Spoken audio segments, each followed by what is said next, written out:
Holy Gospel according to John, the 17th chapter. Jesus prayed, I ask not only on behalf of these, but also on behalf of those who will believe in me through their word, that they may all be one. As you, Father, are in me, and I am in you, may they also be in us, so that the world may believe that you have sent me.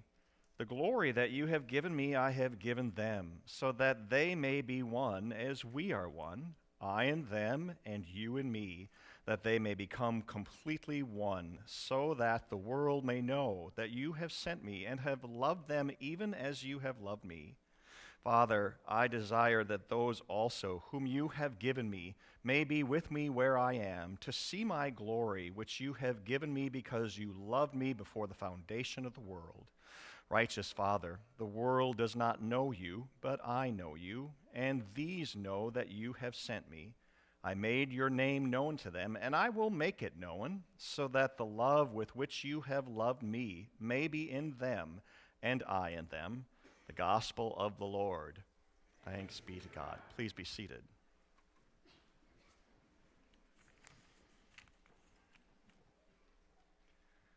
Dear sisters and brothers in Christ, may the grace, the hope, and the mercy of God be yours in abundance today and always.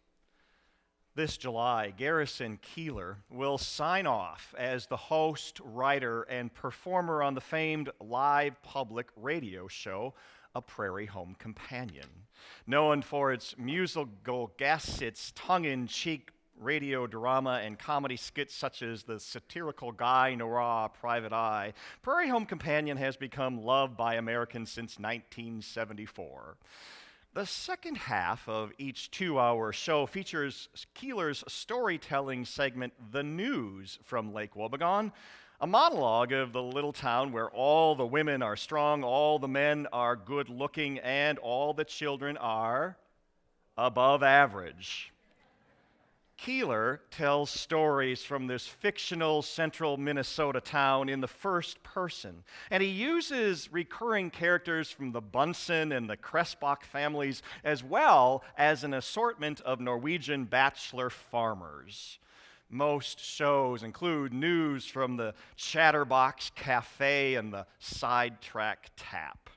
But true to small-town Minnesota life, stories of the people and the pastors of the local church are central in Lake Wobegon. Pastor Inkvist of Lake Wobegon Lutheran Church and his successor, Pastor Liz, as well as Father Emil of Our Lady of Perpetual Responsibility Catholic Church, often add comedic and touching dimensions to Keillor's stories. In one of his accounts of the news from Lake Wobegon, Keillor said of his family, in a town where everyone was either Lutheran or Catholic, we were neither one. We were sanctified brethren, a sect so tiny that nobody but us and God knew about it. So when the kids asked what I was, I just said Protestant. It was too much to explain, rather like having 6 toes. You'd rather keep your shoes on. Keep the story of your faith in your church to yourself. Well, good thing that we're not sanctified brethren, because given all the life and the good this congregation of ours accomplishes to share Christ's love and this good news of Jesus, it's something that we can't keep to ourselves. Even if we had 6 toes, I think we'd be unabashedly running around in sandals. So this morning, I want to think with you about what we do after now finishing that 8-month walk through the story, that narrative of the entire Bible which we completed last Sunday. From the brief survey that many of you completed last week, the vast majority of you appreciated this walk through the storyline of the Old and the New Testament. And in doing so, you gained a better understanding of the Bible. It's clear that you captured the upper story, that truth that God is relentless in this pursuit of a relationship with people. You came to see how that even in the Old Testament, when God was angry over the wayward and the selfish actions, even the evil ways of people, God never gave up. One of you wrote that it's clear now that God isn't scary, and God has feelings too. And another commented that the story is so applicable to today's concerns. Overall, you realize that it's important for us as the church today to know this story of God's Word and to take it up and to pass it along. And one more comment about survey results. You greatly appreciated how those videos each week shared the chapter.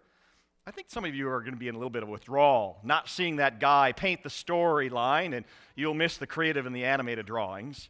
So I found one to share with you today that I think helps us in this recap. It poses the point that I want to consider: how we, as Christians in the church today, take up the responsibility to echo the story to this world. Watch this. The Bible.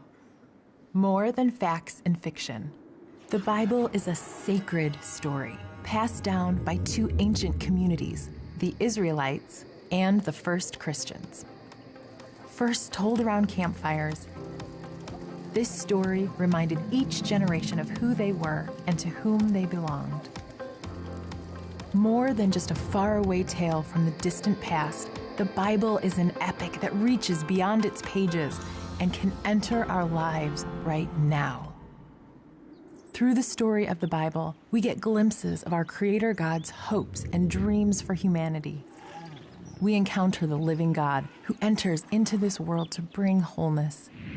And we catch a vision of our role in this story, to join with God in bringing hope and healing to a hurting world. As we tell these stories from the Bible, this is our campfire. This is our story. May we find ourselves in this amazing story. This is our campfire, our turn to pass along this story of God's involvement with humanity to bring hope and healing to a hurting world. So as we come to the end of the story, we learned about how churches formed to continue telling the story of God. It was because of gatherings of people who comprised churches and shared this story that this church grew.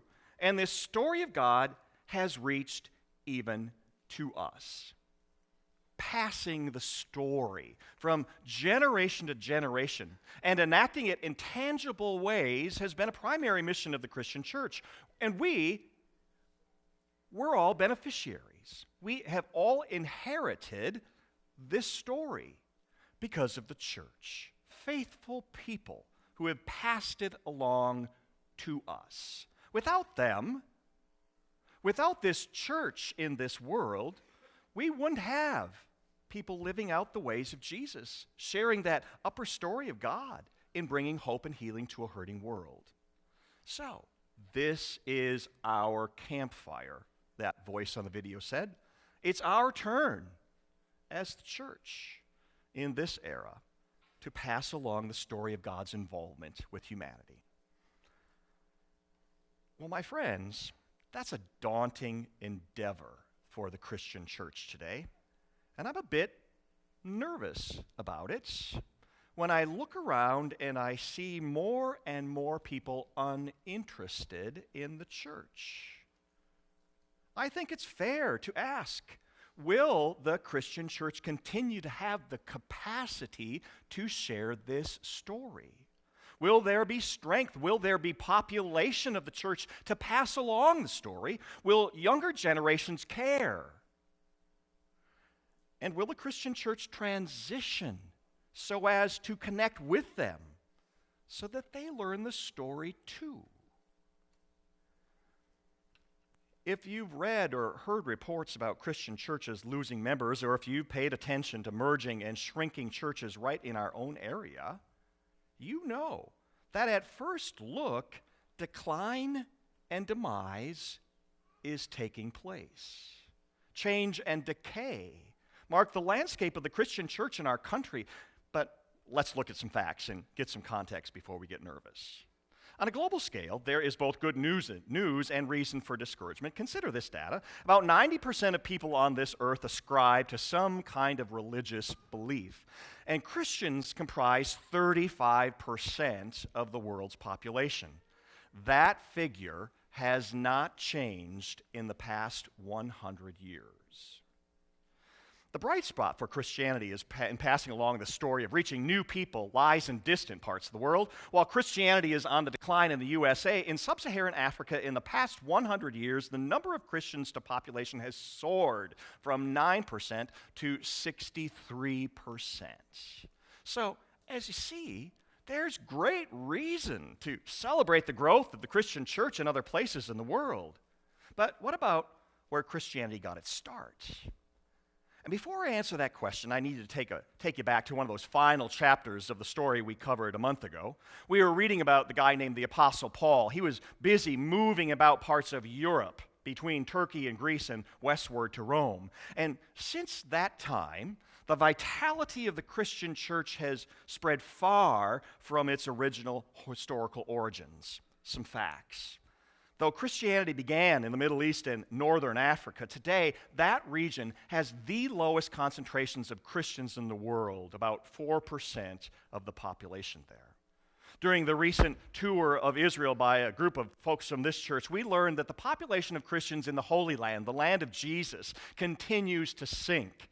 It's less than 5% of that country's population. And Christians there are very, very concerned.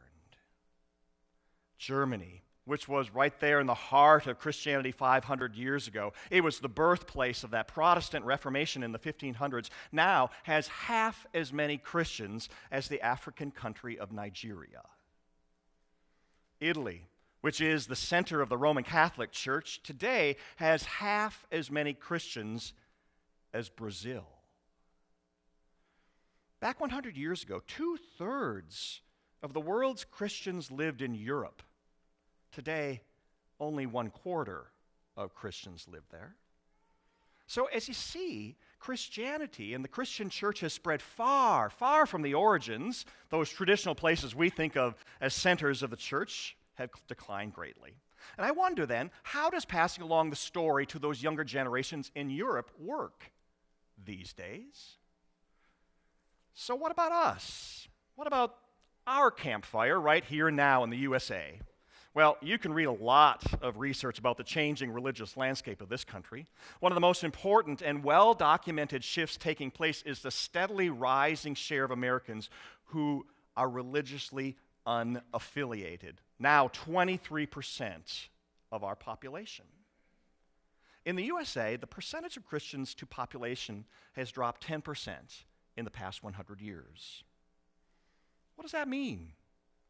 What does that mean for us as the American Christian church in our time of passing along the story? Well, as American Christians and congregations, we'd be wise to renew our zeal for what this story of God rests upon, that substance of Jesus' teaching. It seems to me that over the past generation, churches have been far more energetic about drawing lines between people than teaching and enacting the ways of Jesus. Too many churches have used the Bible and Jesus as justification for judging and excluding people rather than pursuing them with that upper story of God, who we know in Jesus loved widely, forgave freely, and welcomed all. Have we remained intent upon that substance of Jesus' teaching to inform our echoing of this story? Or have churches let differences of opinion on things like the role of women in church leadership or who's welcome at the Lord's Supper or issues of sexuality be the reason that we judge and divide? Have churches missed the opportunity to respect differences of viewpoints, even interpretations of the Bible, while staying focused on the substance of Jesus' teaching for the sake of passing on this story to the next generation? Today's reading from the Bible, that Gospel of John, has Jesus praying. He's praying over and over again that his followers may be one. His earnest desire is that these followers be united, and it seems to have been lost. lost completely in some parts of the Christian church, and it impacts this passing on of the story and that substance of Jesus' teaching to the next generations. So when Garrison Keillor signs off in July, we'll lose a friend who has accomplished teaching us that perseverance in telling a story has power. His first show, back in 1974, drew a live audience of 12 people. But he was relentless in pursuit to tell stories. And along the way, perhaps Garrison Keillor, without intent, did something quite Jesus-like. He treated people and their deeply held beliefs with respect. He got us to look beneath the surface of our lives, and most of all, he told good stories. My friends, the world today needs the good story that the church has to tell. So may we persevere and resolve to be relentless in telling the story, this good news of Jesus, to everyone who has ears and to all who need healing and the hope that the Christian church has to bring to this world. Amen.